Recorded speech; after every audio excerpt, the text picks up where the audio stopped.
Communist പാർട്ടികൾക്ക് പരിഹാസവുമായി Congress MP Sasi Tharoor. സ്വകാര്യ സർവകലാശാലകളെ എതിർത്തിരുന്ന LDF ഇപ്പോൾ അധികാരത്തിലെത്തിയപ്പോൾ അതിന് അനുമതി നൽകുന്ന ബിൽ പാസാക്കിയ നടപടി ചൂണ്ടിക്കാട്ടിയായിരുന്നു തരൂരിന്റെ പരിഹാസം. കമ്മ്യൂണിസ്റ്റുകൾ ഒരു ദിവസം 21ാം നൂറ്റാണ്ടിലേക്ക് പ്രവേശിക്കുമെന്ന് തനിക്കുറപ്പുണ്ടെന്നും അത് പക്ഷേ സംഭവിക്കുക 22ാം നൂറ്റാണ്ടിലായിരിക്കുമെന്നും തരൂർ പരിഹസിച്ചു. എക്സിലൂടെയായിരുന്നു അദ്ദേഹത്തിന്റെ പ്രതികരണം.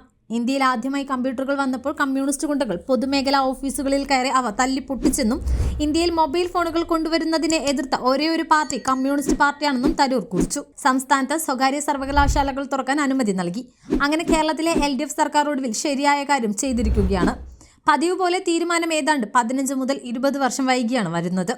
19ാം നൂറ്റാണ്ടിലെ പ്രത്യയശാസ്ത്രത്തിൽ ഉറച്ചു നിൽക്കുന്നവരുടെ കാര്യത്തിൽ ഇത് സാധാരണയായി സംഭവിക്കാറുണ്ട്. ഈ മാറ്റങ്ങളുടെ യഥാർത്ഥ ഗുണഭോക്താവ് സാധാരണക്കാരനാണെന്ന് മനസ്സിലാക്കാൻ അവർക്ക് വർഷങ്ങളെടുത്തു. ആ സാധാരണക്കാരന് വേണ്ടിയാണ് തങ്ങൾ സംസാരിക്കുന്നതെന്നാണ് അവകാശപ്പെടുന്നത്. ഒടുവിൽ അവർ ഒരു ദിവസം 21ാം നൂറ്റാണ്ടിലേക്ക് പ്രവേശിക്കുമെന്ന് എനിക്ക് ഉറപ്പുണ്ട്. പക്ഷേ ഇത് 22ാം നൂറ്റാണ്ടിൽ മാത്രമായിരിക്കുമെന്നും അദ്ദേഹം കുറിച്ചു.